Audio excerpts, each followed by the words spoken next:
Well, first of all, the United States, we unilaterally and unconditionally support every action that the state of Israel takes, which there are allies. So I understand why they do stuff like that. But if we're going to talk about Jimmy Carter's life, he supported ending the expansion of settlements.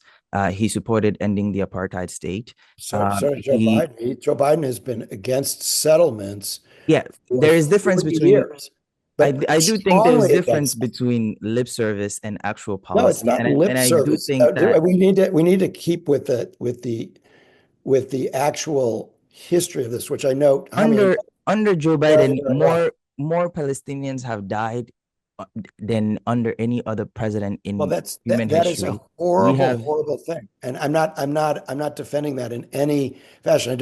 We need to be clear about the argument that I'm making. I'm not mhm, defending that, that just horrendous loss of life. But what I was questioning you on is mhm. this idea that Joe Biden being against settlements was quote lip service. So at the Welcome to Let's Just Talk. I'm your host, Hami. Joining us today is Jonathan Alter, the biographer for the late President Jimmy Carter. Jonathan is an award winning author, political analyst, documentary filmmaker, columnist, and television producer. Jonathan, welcome to Let's Just Talk. Great to be here, Hami. Thank you for coming on the show. Um, as you know, the late President Jimmy Carter was laid to rest yesterday. And since then, many of us, especially the circle of young people that I run around, have been debating what his legacy is, um, and the kind of person that he was. And since you're his biographer and have also spent so much time working with people in his circle, other presidents, we're wondering if you can begin by giving us some insights into this. Because in your piece, Jimmy Carter, An Epic American Life, you begin by saying the problem is the widespread conventional wisdom on Carter is mostly wrong. What did you mean by this? So, if you went out in the street and you said to somebody, "Hey, what do you think of Jimmy Carter?" Like almost any of them, maybe before this week when things changed a little bit, Mm, would say, mediocre president, terrific former president. And mm, that's the shorthand on him. And it's easy, it's lazy, and it's wrong mm, because he was a much more accomplished president than the historical record has given him credit for so far.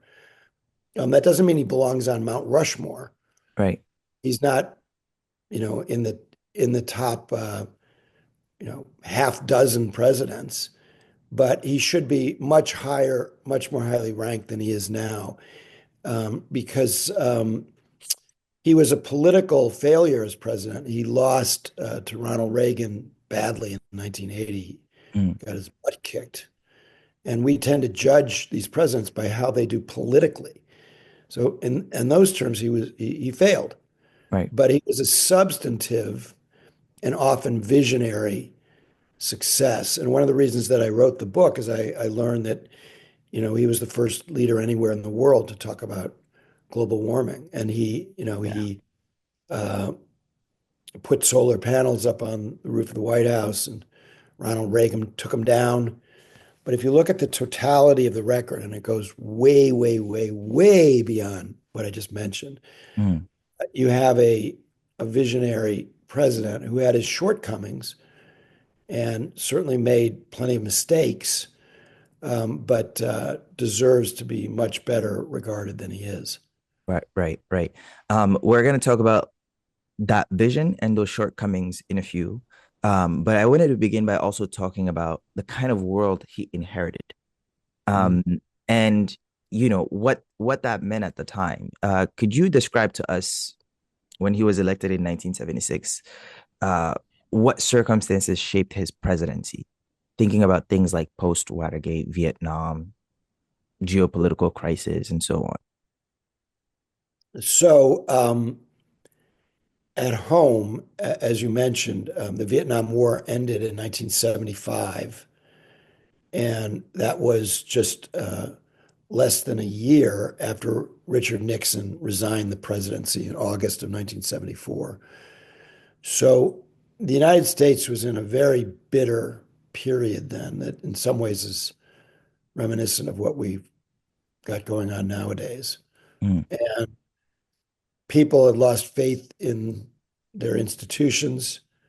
They were at a cultural point of um, kind of experimenting with things that related to their own, what was called self-actualization, mm, meaning focus on themselves, in contrast to some of the social movements of the 1960s. And Tom Wolfe called it the me decade. The writer mm, Tom Wolfe, he wrote a famous piece calling it the me decade. And the economy was being hammered by OPEC, the Organization of Petroleum Exporting Countries. mm, And these were some Arab states and some others that produced oil. And we were very, very dependent on foreign oil. And as a result, when they would jack up oil prices, we had really bad inflation that started under Richard Nixon and extended through Gerald Ford and into Jimmy Carter's presidency. And it then, after the Iranian Revolution in 1979, inflation got even worse. So he's facing these global challenges, which led to things like long gas lines. Imagine mm, if you went out to, fill your tank and you had to wait for an hour and a half, 2 hours, 3 hours, and then you get up to the pump and they say, no more, no more gas. Sorry. And imagine how pissed off you would be. And imagine if instead of, interest rates being what they are today, they were 12, 13, 14, 50, even 19% interest rates. Try to imagine buying a car or a home, mm. or starting a business. Inflation, double digit inflation. Right. These things were not Jimmy Carter's fault, but they certainly hobbled his presidency. He started out very popular. He was even more popular at the end of his first year than Ronald Reagan ever got to. And things that people mocked Jimmy Carter for later, like wearing a sweater, sitting in front of a fireplace when he's talking about energy, at the time was really popular. It's like, wow, he's really doing what he's telling us. If he's telling us to conserve energy, then it's nice that he's setting a good example. So some of these things started to hurt him later, but at the time didn't. And then there was just this kind of sour mood at home, which he described in a famous speech as a crisis of confidence. Mm, And it was called the malaise speech, but Carter never used that word himself. It did reflect the America he was describing, which was kind of low grade depression, not economic depression, but people just feeling very sour about things. It right. was not, interestingly, a time of enormous racial strife. That was more in the 50s and 60s, and Carter experienced that directly in the Jim Crow South. Right. So, what was happening in terms of race actually in the mid 1970s was more positive because things like affirmative action that Jimmy Carter was very supportive of were starting to kick in. And Mm, Carter took both, well, he integrated Georgia state government, and then in Washington, he took the federal government from tokenism to genuine diversity, and he appointed more African Americans to the federal bench than all of his predecessors combined, and he appointed more women to the federal bench than all of his predecessors combined times five. mm, So there was a lot of good things that were going on in the 1970s, and he brought a return to ethics with important ethics legislation and a lot of other bills that we can talk about on the environment and other things. But it was against this backdrop of bitterness. And I was in high school and college in the 1970s. And, it was I'd say that with the exception of the president, uh, who, you know, is a disaster. I'm talking about Donald Trump.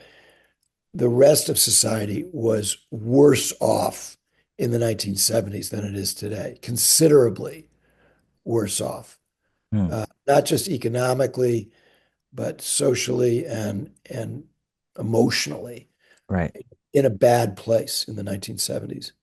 right, right. Thank you so much for that. And as you're speaking about that time, I'm just like seeing some parallels between the things you're describing and Joe Biden's presidency and what's defining it, such as like high inflation rates, starting out popular and then ending not popular at all. Yeah. And in the backdrop of disastrous foreign policy across the globe. And so I'm wondering if you feel like I mean, you I take issue with that. I don't know how much you want to like, yeah, how I much want you to want me to be. I want to hear I don't your know how take much you on want me that. to be disputatious, but yeah, Go ahead. I Go don't ahead. believe. Let me Yeah, I want you to I was gonna see if you can draw parallels between the stuff you're describing and the stuff that we're facing today. yeah. And is it similar to why Democrats have lost so badly around this time around? Um, does is there lessons from history here that we can pull from? Yes, there are always lessons from history, but it's important to understand that history doesn't really repeat itself, but it does rhyme. And Mark so, Twain, what? right? Yeah, Yeah. yeah, and the other great line that is maybe wrongly attributed to Mark Twain is a lie makes it halfway around the world before the truth gets its pants on. Mm-hmm. Um,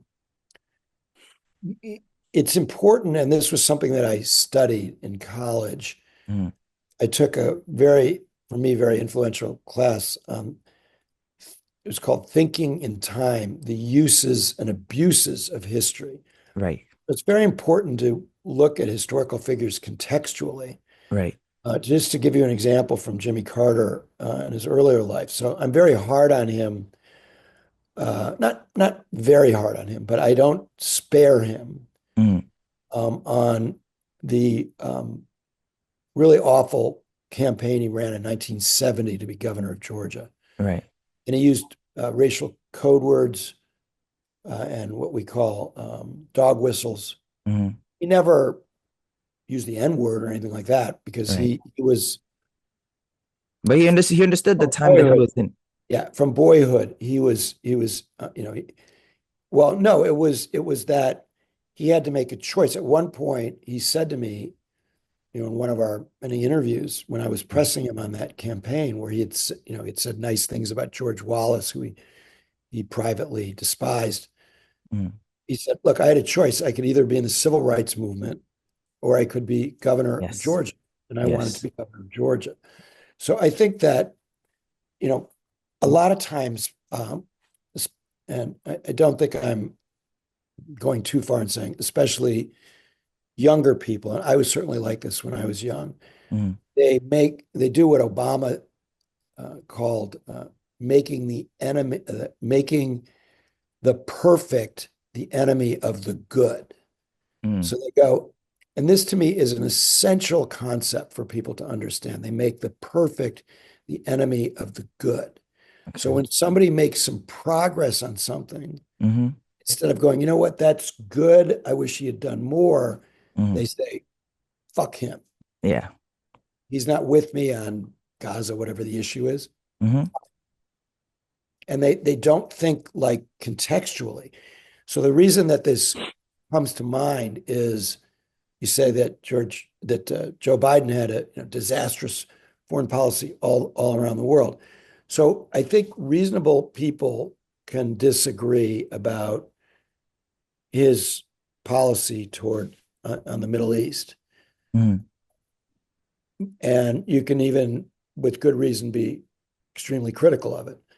Um, but you need to do that in the context of what he did to strengthen NATO after Trump, in his first term, mm, badly weakened it, and to take the time to understand why it was so important that Joe Biden responded firmly after Mhm.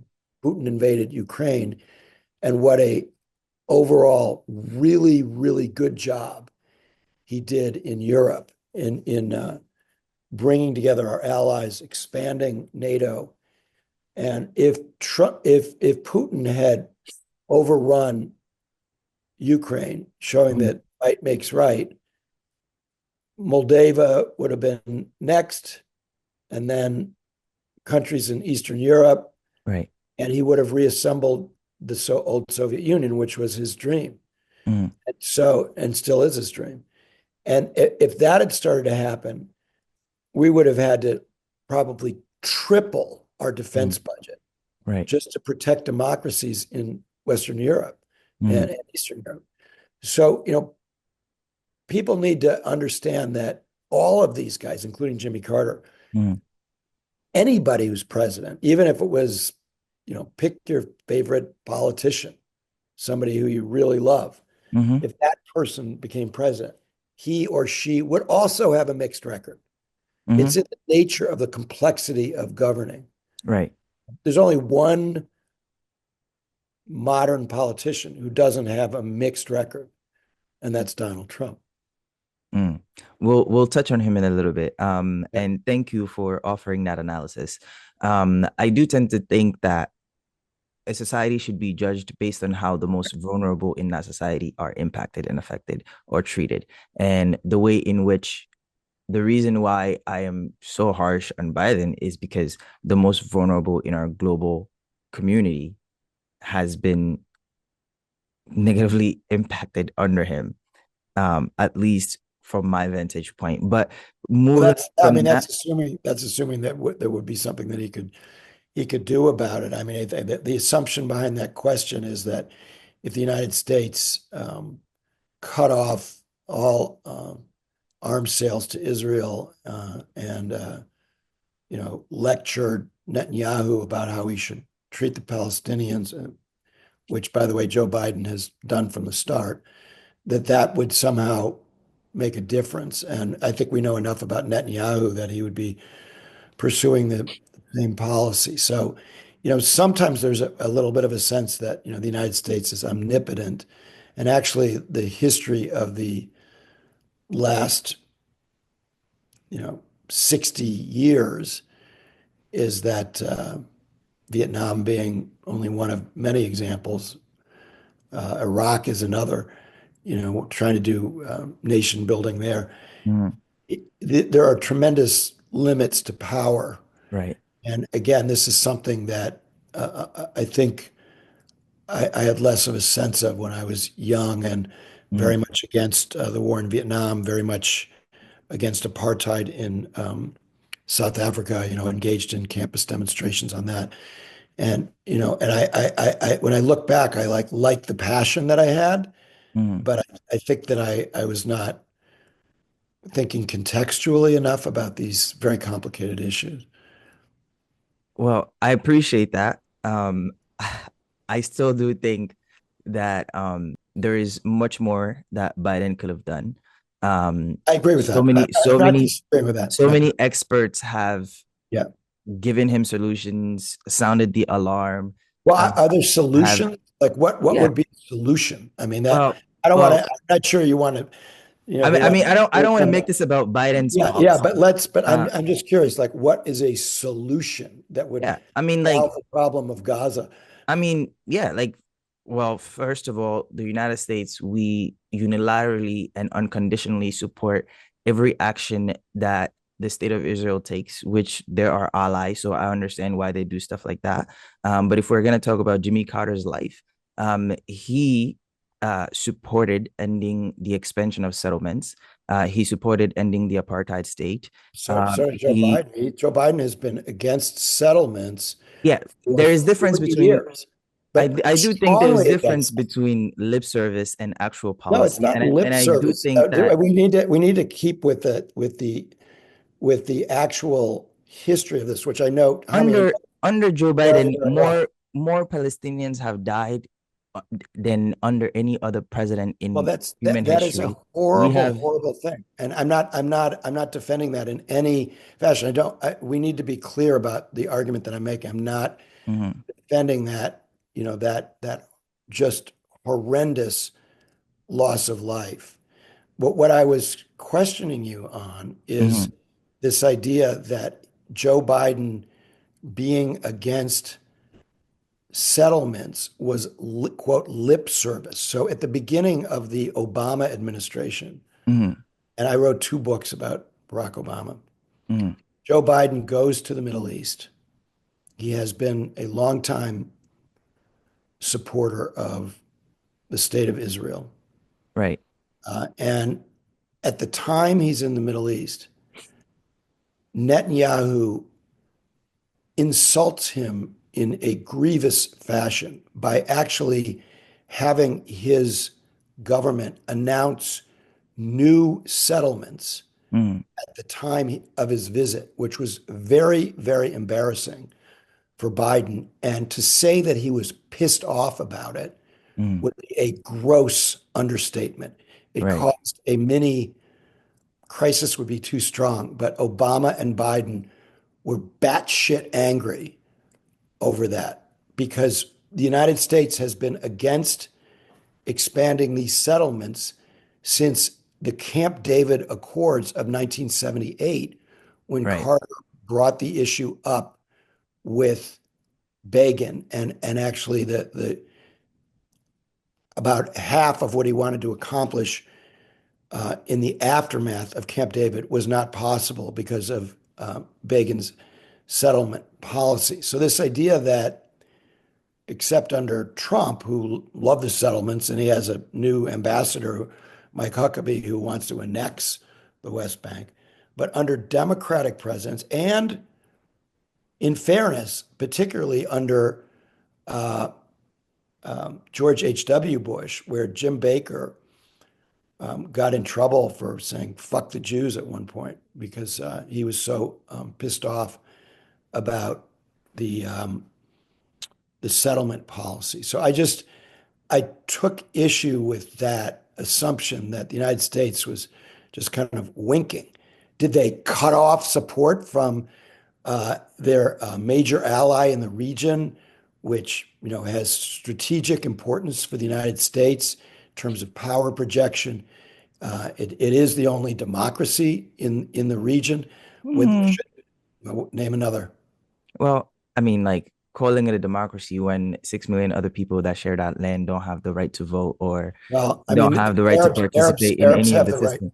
Arabs Uh, have the right to vote inside Israel, and they have members of the Knesset. So they do yeah, have. but again, It's a Israel is very in charge of the occupied territories, It's a and very, they're very, so in their occupied territories, I'm not disputing anything that you say, and I'm a strong supporter of and have been for a very long time, of a Palestinian state.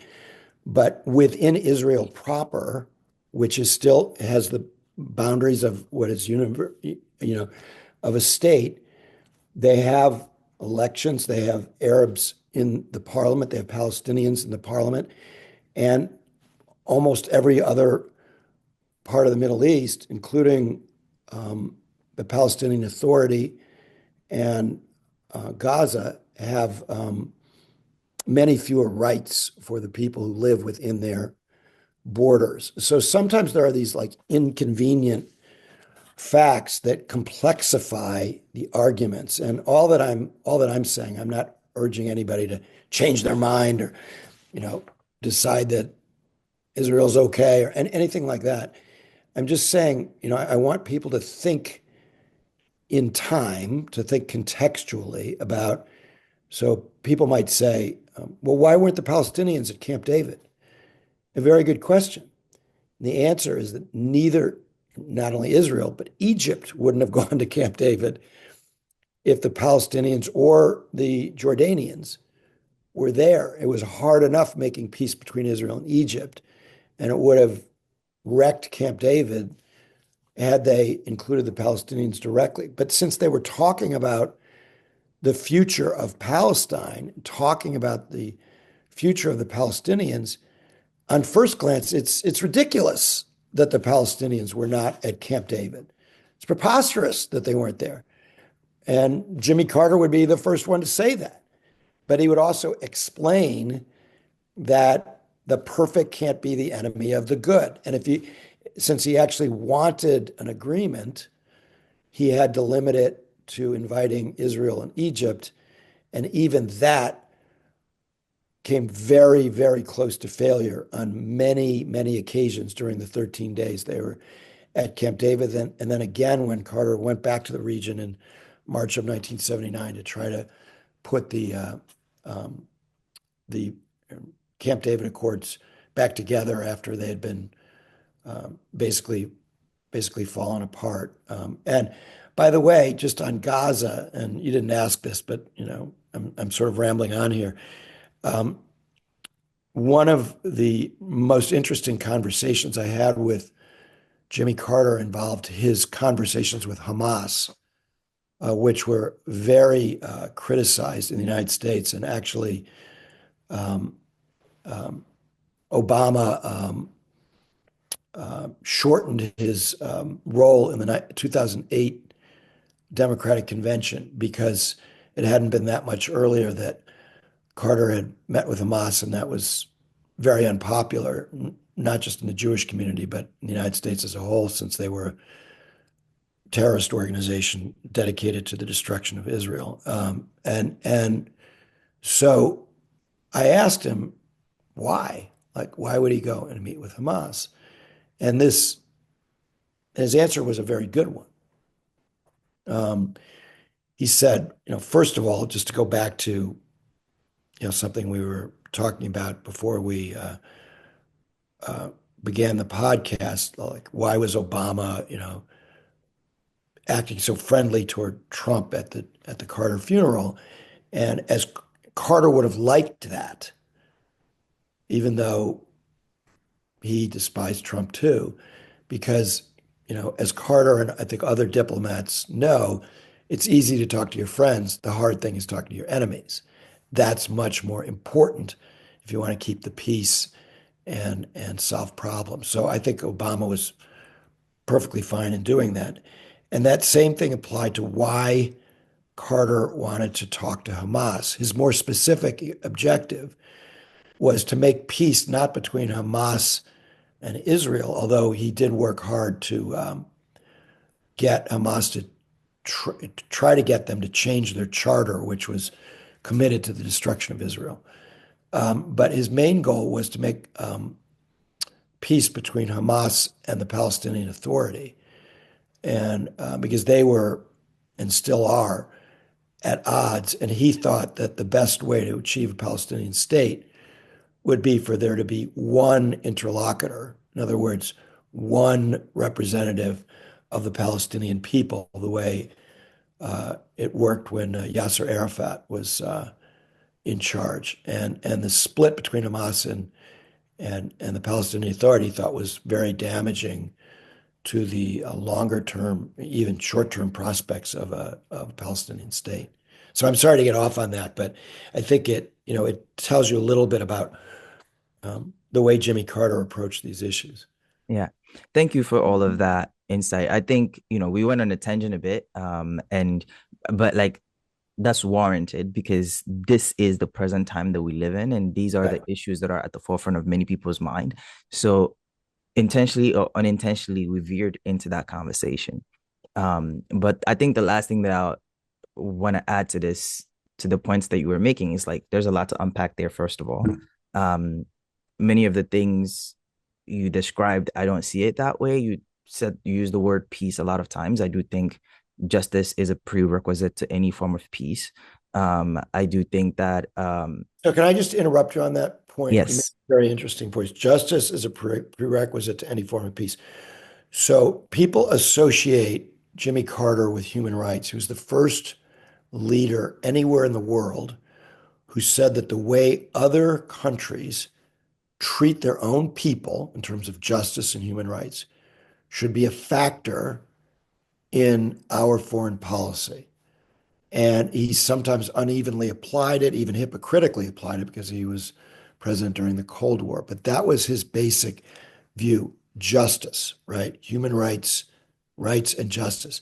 Then, and this fascinated me, it didn't get any attention after his death because it was a little bit down in the weeds. In the 1980s, the heads of American human rights organizations went to Atlanta and they had a very tense meeting with Jimmy Carter because they didn't like him meeting with all these dictators. You know, the Hamas dictators, and if you don't think Hamas is a dictatorship, we need to talk more about that. If you look at the complete absence of rights among the Gazans. But uh, Carter's view, which nobody really understands, was the direct inverse of what you're talking about. So he said peace is a prerequisite for justice. In other Yeah, words, until that's you easy to get say when you have peace, though, when you have rights, no, when no, no, no, no. It's like not easy because to it's say. like It's it's easy, if we're not gonna talk easy. about if we're No, gonna but talk about wait a minute. Let me just finish my point, Hami, because this is okay. a really important, really, to me, a really compelling argument to have. Hmm. So, and I'm not sure that Carter was right about it. I think the human rights advocates, they had a lot, their argument too. They said, why are you meeting with these dictators? You're giving them a platform. They are repressing their people.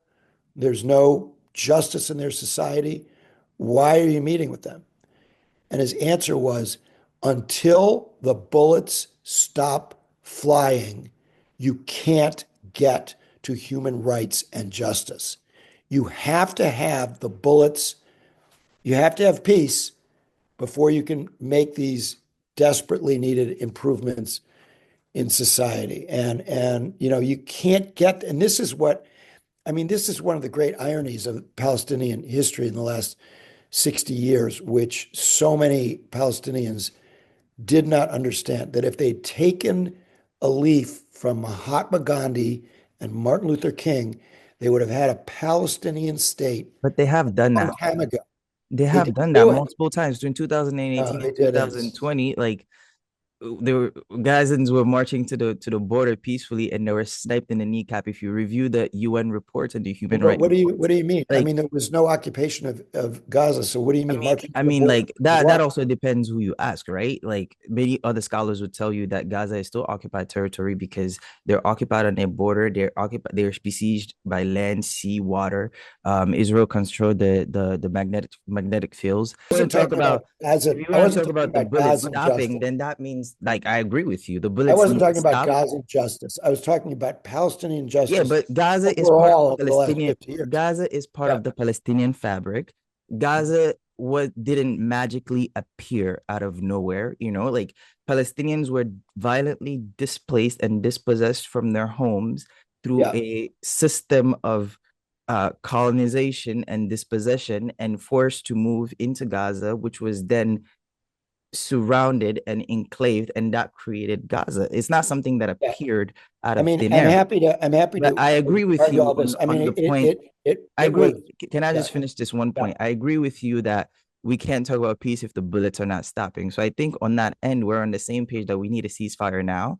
And Biden's constantly sending 2,000-pound bombs and all sorts of weapons that and not using diplomacy to the biggest end that like to the best end that we can and putting that forth and reneging on his red line that he's drawing. For example, when he tells Netanyahu, um, don't go into Rafah, and Netanyahu goes into Rafah. He says, let food and humanitarian aid in. Netanyahu says, nah, the hell with that. I'm not doing that. So And what should Biden have done on that? So he needs to be tougher on that. Like what can he we do are the that world he says? superpower. We provide the military. Our tax Yeah, dollars provide yeah. the weapons. We provide the intelligence. We provide the support. We provide the diplomatic cover.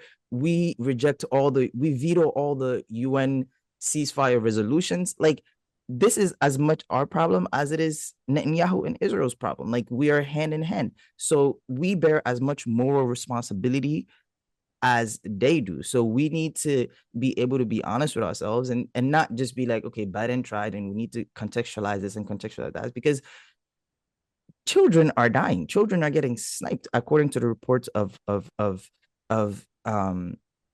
of doctors that have been to Gaza. And so it's not about like editorializing about how, Biden and contextualizing him in the situation. The real material thing is uh people have been killed in the tens of thousands. Yeah, no, And I'm not people are still, you know, disputing any of that. And I accept your point that the United States could definitely have done more when these red lines were crossed. And I'm especially upset by the failure of the humanitarian assistance. And I think the United States should have used many of the, as you quite rightly said, many of the forces that we have to create true humanitarian corridors and to make it, I mean, the idea of, and we even need to question, why do we need humanitarian corridors? We need humanitarian corridors because we've created a situation that requires it. If we didn't create that situation that requires it in the first place, right? And even I want to talk about Camp David yeah, I know after this because we should get to Camp David yeah, because let's go back to Camp David we could because argue about this all day and I have to yeah, go because fairly this is a soon. perfect example of like we are not creating the conditions that brew peace. And Jimmy Carter, from my perspective, saw that. He saw that involving the Palestinians in any kind of peace negotiations is the fundamental issue here. And in his interviews with Democracy Now! That I was watching, and his interviews with NPR, he says it. He says Oh, of course. Nowadays, yes, Americans and absolutely Israelis right. don't want to see the Palestinians and their plight. And he talks. I agree. I agree with Carter on that. Yeah. And And so like and why are they making deals with Egypt? The issue is not with Egypt. Why are they making deals in no, the no, Abraham there's Accords? you know what? Back then, I'm talking Egypt about has a now. border. Oh, why were they making deals then with No, no, no. Egypt? I'm talking about like back Uh, then, right? Like you made a peace with Egypt, great, beautiful, yeah, but like yeah. Jimmy Carter was saying, like that's not the root of the issue here, No, right? he's right. And then He's you right. think about And Trump. he felt that at the time. This is one of the complexities of Camp David that I think people don't understand. Like when I talked to Carter about Camp David, he was not, oh, this is my great accomplishment. He was like, if I'd been reelected, my main focus would have been a comprehensive Middle East peace. Mhm. And it's tragic that the peace process that was launched at Camp David has borne so little fruit. And it really was the great disappointment of his life, what we're talking about, that he couldn't get justice for the Palestinians. And he compared the um, plight of the Palestinians to the plight of Black people in the South in the United States. And that's why, and the North. And that's what gave it its emotional power for Jimmy Carter. So all that I'm saying when I say that, Yeah. in quoting Carter saying that peace is a prerequisite for justice, when he was talking to Hamas, he was trying for peace. Okay. So people have to understand that, and I heard this because he was still alive on October 7th. It was of last year. He had another year to live, more than a year to live, and he was still totally compos mentis. And so Carter was for a ceasefire. He was by far the most pro-Palestinian president we've had. It's not saying very much. Uh, and he worked for justice for the Palestinians Mhm. for almost 50 years. I mean, when he was early in his presidency, he said the Palestinians need their own state. It will take a while to get there. And when he said this publicly, there was obviously, huge blowback, and he was ahead of his time on that. But people have to understand that I talked to somebody in late October of 2023, and they were um, very clear about how upset Jimmy Carter was by October 7th. Very, very clear. It wasn't like, oh, well, this is what happens when you're deprived of your rights. This is what happens. That was not Jimmy Carter's view. It was this was butchery, and he also believed correctly that Hamas has completely screwed themselves. This will be considered one of the dumbest tactical, uh, much less, you know, elements of a fight for justice for their people of modern times. He thought it was he was appalled by it because he knew not just the way Israel would react, but he knew what would happen to hundreds of thousands of innocent people as a result. So he felt that Hamas should have. When I had a long conversation with him about Hamas, and he had a real problem with their idea that violence was a solution to the problems of the region.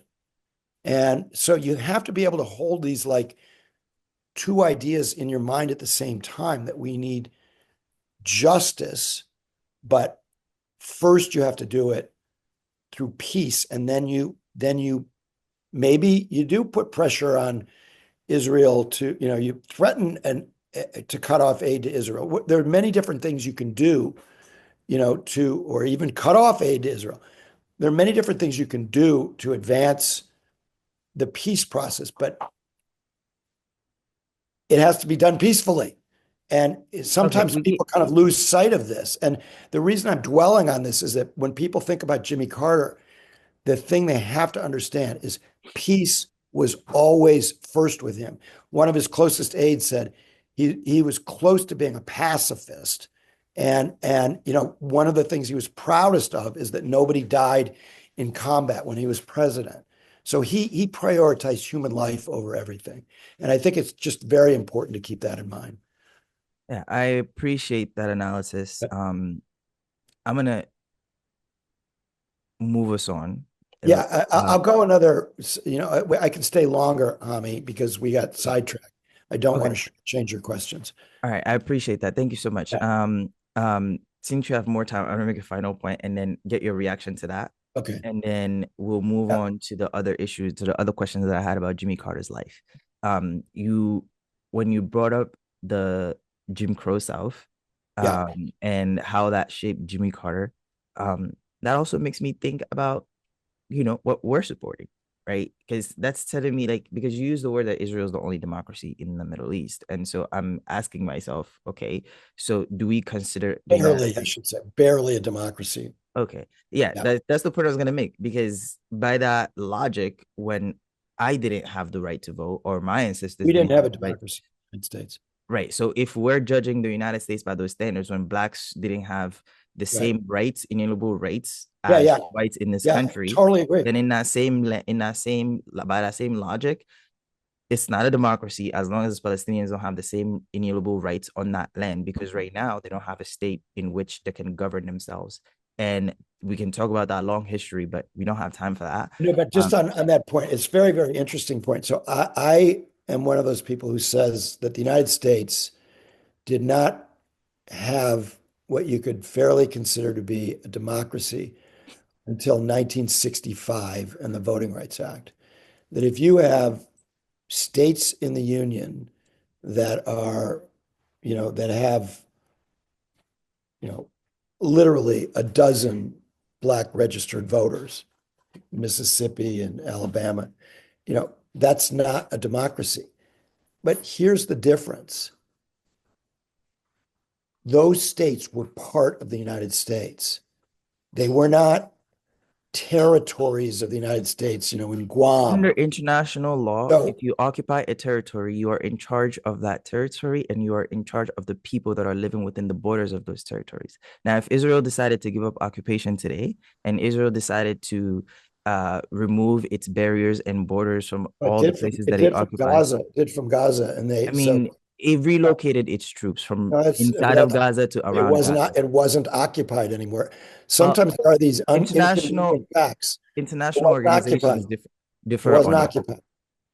Well, On the okay, West let's Bank, let's you're leave absolutely let's right. leave let's leave Gaza Yeah, yeah, outside. But even if it's just the West Bank that we're looking at, even if Yes. it's just East Jerusalem that we're looking at, same conversation, same I'm logic not applies. disputing you that they've persecuted people in on the West Bank and in East Jerusalem. Yeah. I'm just saying, that's why I use the word barely, but they do have like they do have. I mean, you can't barely have a democracy. It's either you Well, have that's a what we had in the democracy United or you don't. States. That's what no, no, that we disagree on that. So the United States until 1965 barely had a democracy. It didn't have what you could consider to have to be anything more than barely until 1965. And I would say the same thing for Israel.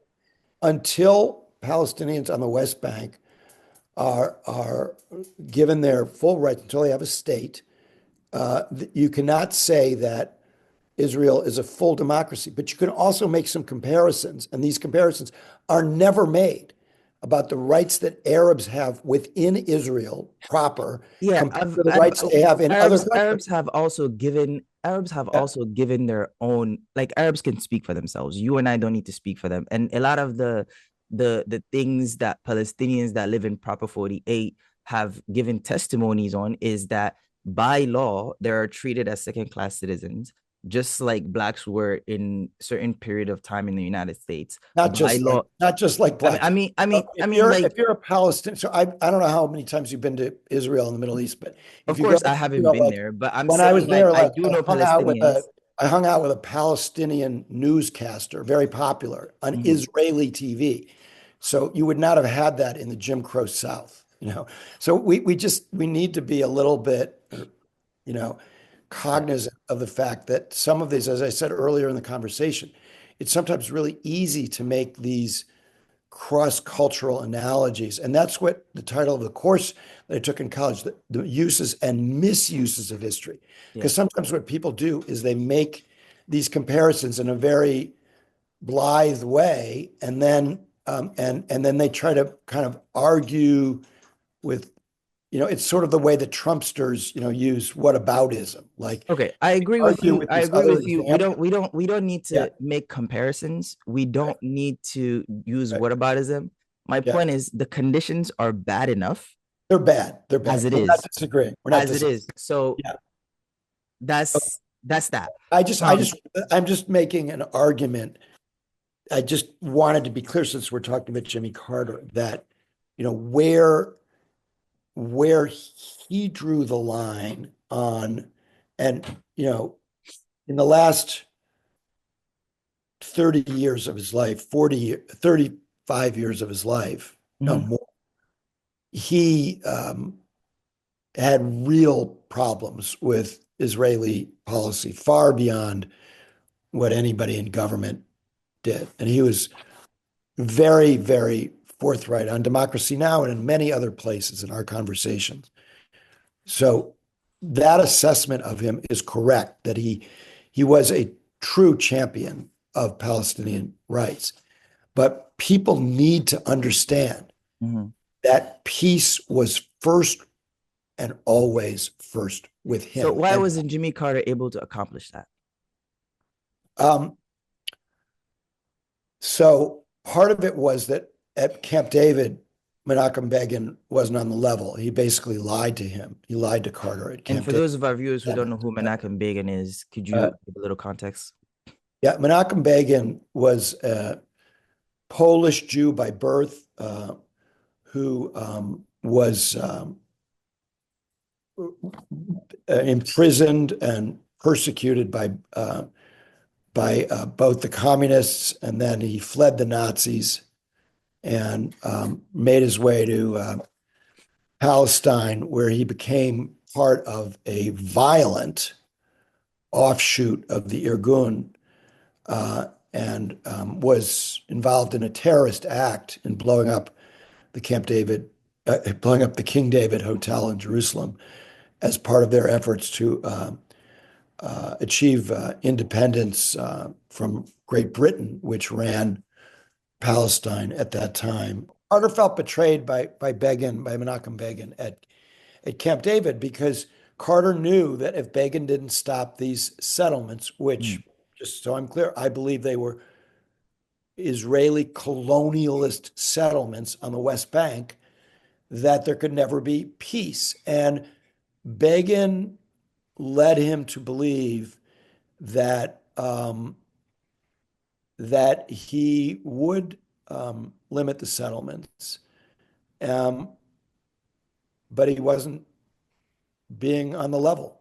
Yeah. So Begin, it's important to understand though that Begin, as Carter told me, gave up much more at Camp David than Sadat did. Remember, the Israeli army had occupied the Sinai Peninsula, which is many times larger than Israel. It's mostly desert, but it was a huge chunk of territory. And as part of Camp David, they not only stopped the remaining occupation of the Sinai, but they forced the Israeli settlers in the Sinai to take down their settlements. And that was a very hard pill for Begin to swallow, that he had to tell all of these Israelis who had been living in some cases for a number of years in the Sinai, no, you can't live there anymore as part of this agreement to come back to Israel. So he had given up a lot at Camp David, and he later tried to renege on it. And that's why Carter had to go back to the region and put the whole piece back together again, which almost nobody knows about. It was another sort of brilliant act of diplomacy by Jimmy Carter.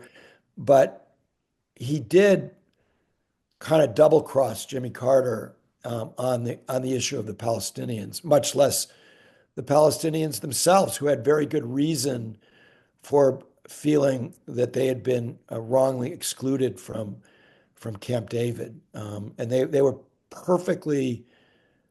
It was completely understandable why they resented being excluded from that part of the peace process, but it wouldn't have simply would not have happened at that stage if they had been included. And what was established at Camp David was the process, which later resulted in the Oslo Accords, uh, peace with Jordan, which was very important for the Palestinians, and ultimately the Abraham Accords that we had more recently under Trump, which was literally the only good thing that happened under Trump. The the I think that the one of the maybe the single greatest disappointment of Jimmy Carter's life is that he was unable, because of the complexities of it and mostly because of the intransigence of Israel, he was not able to get the comprehensive Middle East peace and a Palestinian state that he had dreamed of. And he had first gone to the Middle East when he was governor of Georgia. He always called it the Holy Land, and it was the great dream of his life that Mm. all people could live there in peace. Yes. Thank you so much. First of all, for your patience and for your analysis. The next thing I wanted to talk, I have three more things I want to talk about, then I'll Okay. let you go if that's okay. Okay. Yeah, that sounds Um, good. I want to talk about the relationship because we saw the funeral procession of President Carter. The Clintons were there, the Bushes were there, uh, Obama was there, and Trump was there. And in your piece, you talk about the bad blood that existed between Carter and Clinton back. That goes back to 1980. You talk about how Carter meddled in the Gulf War and how that created some tension with Bush. And then Trump, who represents the opposite of everything that Carter stood for. Yeah. I'm wondering if you could say a little bit about those relationships between the presidents. Yeah. So I think we all got a terrific view, even though there was no sound, of the complex dynamics in that very small club, which only has 5 members now. And um, so, yeah, Carter in many ways got along. He didn't get along with Reagan at all. He had very bad, bitter feelings toward Ronald Reagan. And Rosalind, in particular, despised Reagan. And she told me at one point that a Confederate flag that hung in a house across the street from the Carters in Plains, she said it wouldn't have been there without Reagan because Mm, he gave people permission to be comfortable with their prejudices, and she felt the same about Trump.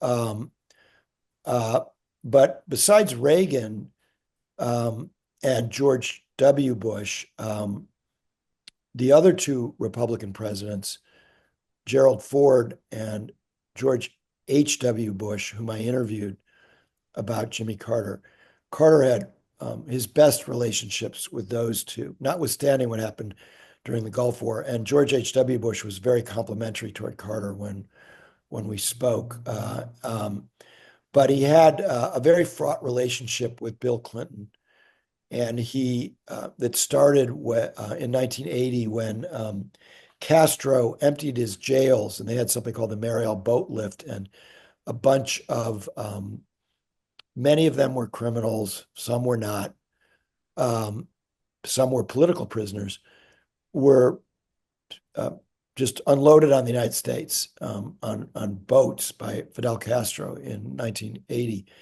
and Carter sent them to Fort Chaffee, Arkansas, to be processed. And they needed to find out which were violent, which could be released into American society. By this point, they're all Cuban Americans, but at that time they just arrived, and they ended up rioting at Fort Chaffee. And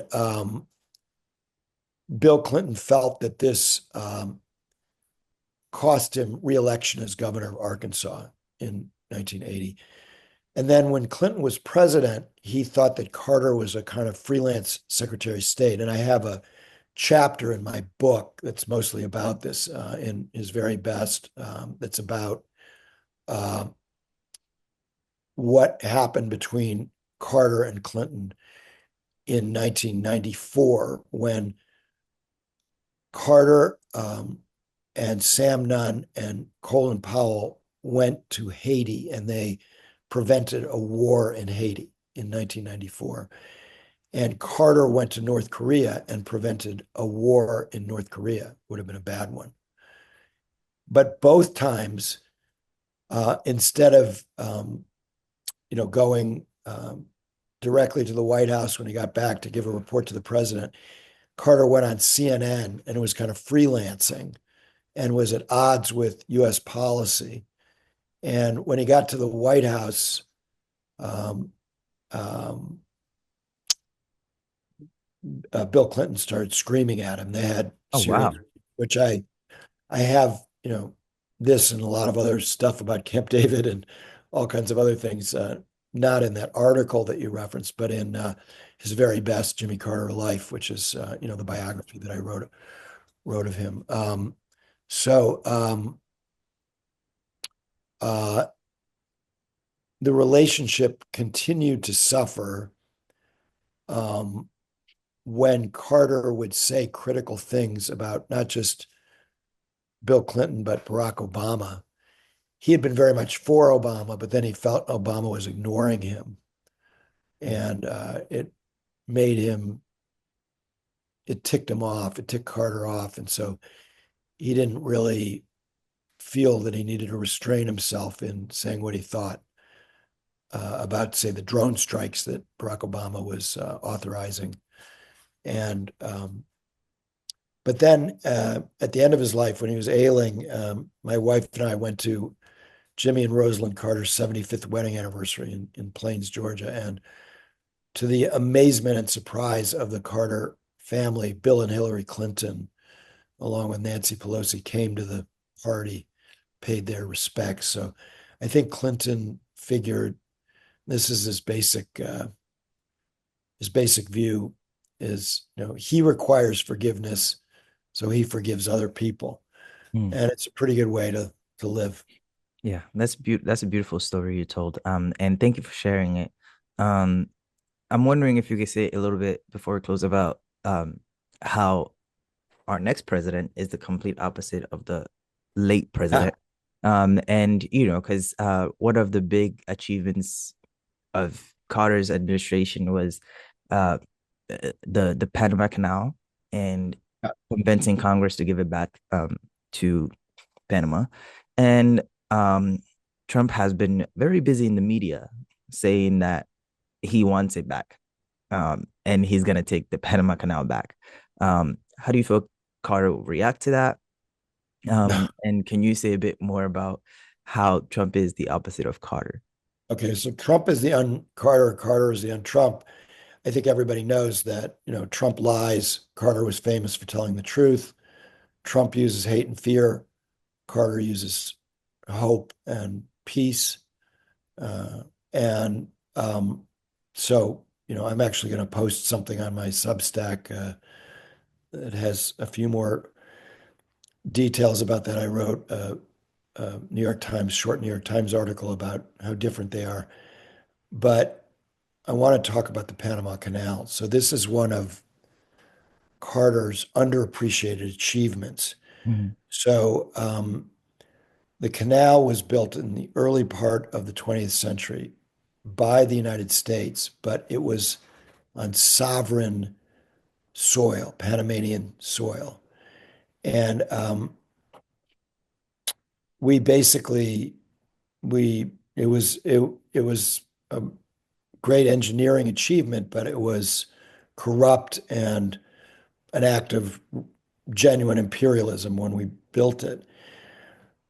In 1976, 4 years before he beat Carter, Ronald Reagan was running against Gerald Ford for the Republican nomination. And he made the Panama Canal treaties that were then being negotiated to turn over the canal to the Panamanians.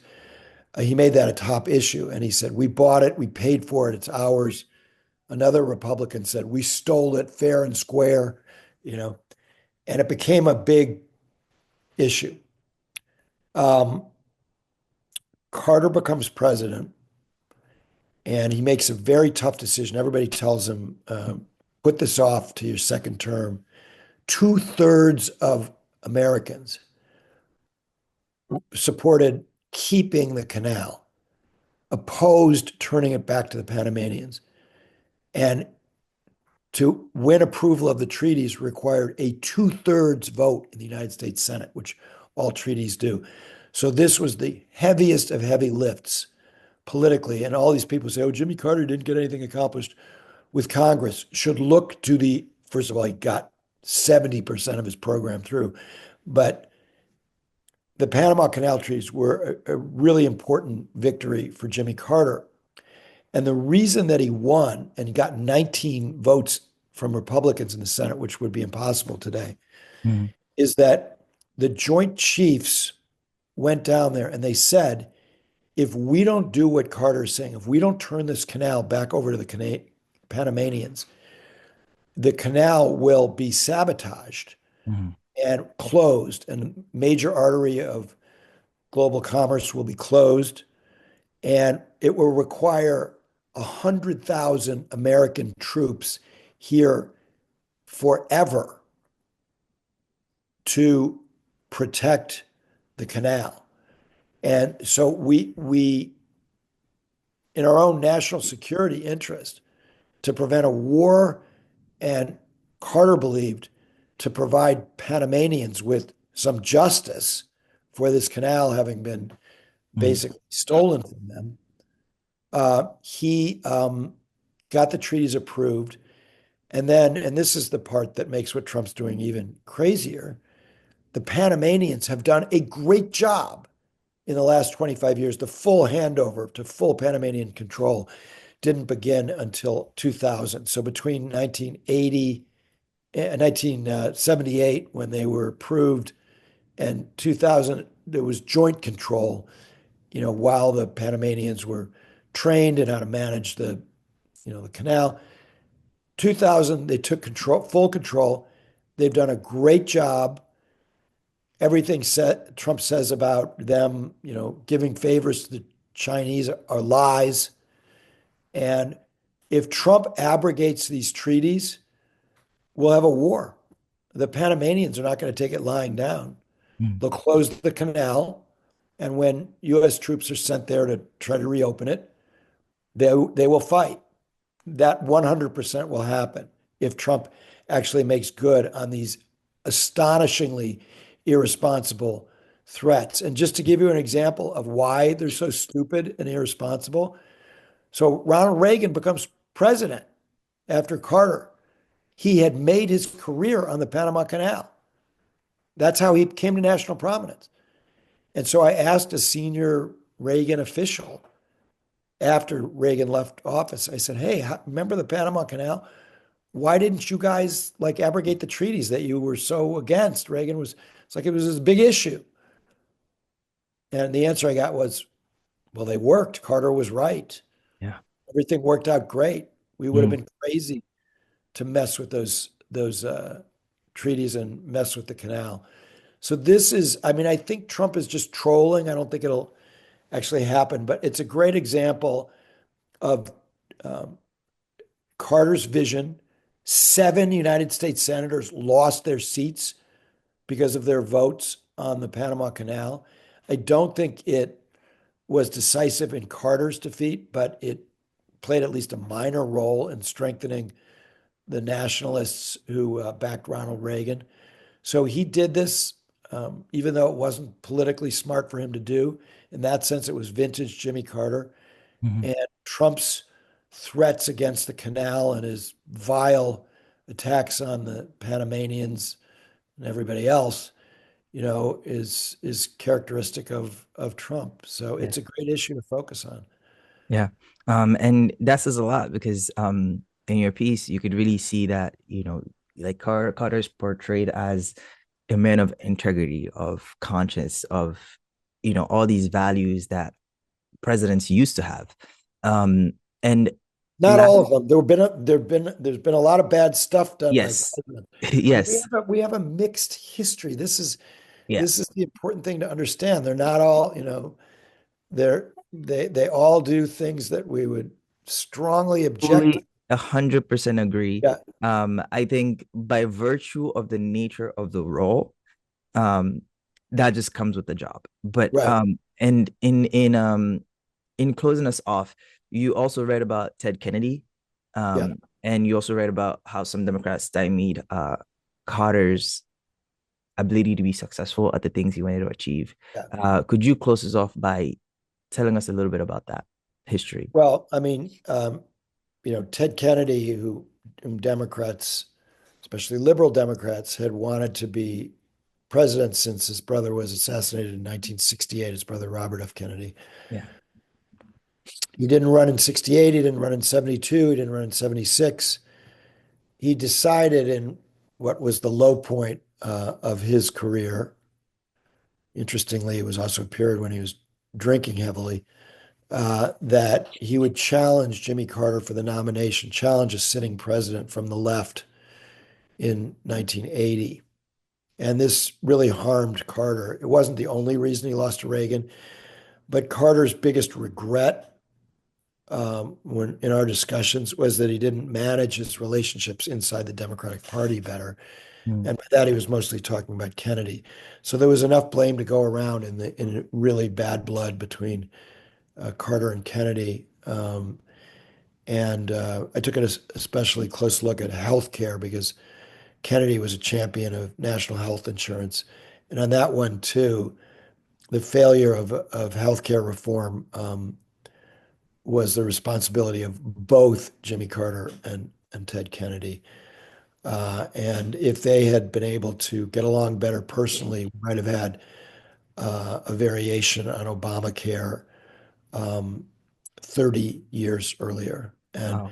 when you think about all of the people who had to sell their homes to avoid personal bankruptcy, to pay medical bills, and all the other horrible things about our healthcare system before Obamacare, lifetime caps on insurance. I had cancer and a very expensive Oh, wow. bone marrow transplant. And if my employer didn't have good insurance, if I had been, well, even if, let's say, I had a recurrence or I needed any kind of medical attention after that, Um, this was shortly before Obamacare, but I was like millions and millions of Americans. I wouldn't have been able to get health insurance until Obamacare, right? Yeah. It gave you whatever the faults of Obamacare. We know it's too expensive. It's a pain in the ass a lot of the time, but it prevents people from going bankrupt to pay their healthcare bills. And they need more reform now. But what happened in 1979 and 80 was that Kennedy, um, who wanted national health insurance, um, wasn't willing to take half a loaf. He made the perfect the enemy of the good. Mm. And Carter wasn't willing to pay proper deference to Kennedy, who had been such a champion on this issue. And I think it's a really cautionary story about how you have to manage your relationships inside the Democratic coalition, or you're not going to be successful. And we're going to see this again, after Kamala Harris's defeat, and Democrats are kind of in disarray right now. And if you have people saying, "Well, I can't support the ticket," I mean, there were a number of Bernie Sanders supporters. By the way, Jimmy Carter and his whole family were for Bernie Sanders. Um, there were a number of Sanders supporters who, they may have been completely right in their criticism of Hillary Clinton, but after she won the nomination, they were like, I can't support her. She did A, B, C, and D. What happened? We got Reagan. And we got Trump. The reason I mentioned Reagan is that a number of Kennedy supporters did that in 1980. And John Anderson, he ran as a third party candidate. Mm. Jimmy Carter, he's not liberal enough for us. So we're going to stay home. We can't support him. We got Reagan in 1968. Hubert Humphrey, he supported the Vietnam War as LBJ's vice president. Yeah, he was a liberal years ago, but we don't like Hubert Humphrey. We're going to stay home. We supported Gene McCarthy. We're staying home. We got Nixon. So, Democrats, they both have to be tougher in challenging Republicans and challenging these people who don't believe in democracy, and tougher in movement politics as well.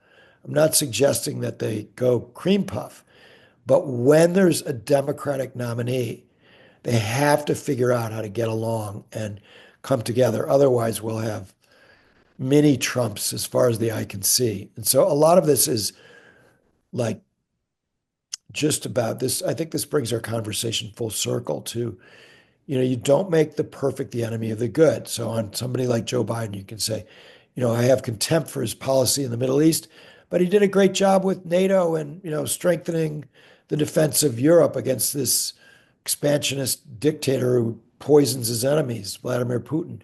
You know, Life is complicated. Politics is complicated.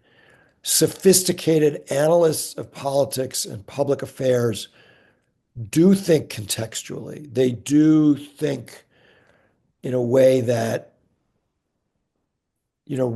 puts yourself in somebody else's shoes. So one of my early bosses taught me a lesson in writing about politics. He said, you have to be willing to say something bad about the good guys and good about the bad guys. Because there's almost always something bad about the good guys. So, look, just to go back to the question of Palestine that we were talking about. So, if you're a strong supporter of the Palestinians, something bad about the good guys would be October 7th and the fact that Hamas wouldn't let any civilians take refuge from Israeli bombing in their tunnels, right? That would be saying something bad about the good guys. And to say something good about the bad guys, you'd say, okay, Israel, what they're doing is beyond horrendous in Gaza. But, you know, inside, admittedly, the current borders of Israel, you Palestinians have free speech rights, right? So, you acknowledge something about your opponent, your adversaries, and that complexifies and I think improves one's argumentation about politics because it recognizes human beings are complicated. So, even, I mean, actually, my old boss, shortly before he died, said that he thought Trump was maybe the exception to the rule, at least within the narrow parameters of American politics. But he could, eventually say, all right, the Abraham Accords, that was under Trump, that was good. So, making these sorts of acknowledgments recognizes that all of these issues are pretty complicated, and it's not a cop out to say. I think a lot of advocates think it's a cop out to complexify one's argument. And I don't think it is. I think what it is it's taking you to a better place to achieve real world practical solutions.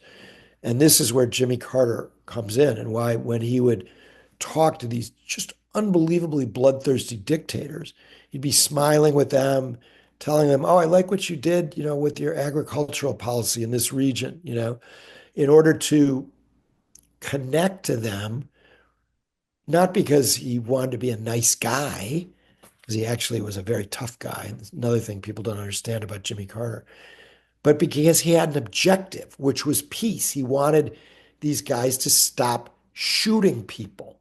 And so if it took him going there and, you know, buddying up to them a little bit, he was willing to do that. And I think that even if the objective is just a lesser objective, say it's to get US policy changed, the way to do that is two-pronged. You do want to do things in the streets. I'm not saying that that's not important, but you also want to break bread with people on the other side and see if you can, make some advances with the kind of civilized, sophisticated conversation that we're having here today. Jonathan Alter, thank you so much for being on Let's Just Talk. We look forward to continuing these conversations with you. Great to talk to you, Hami.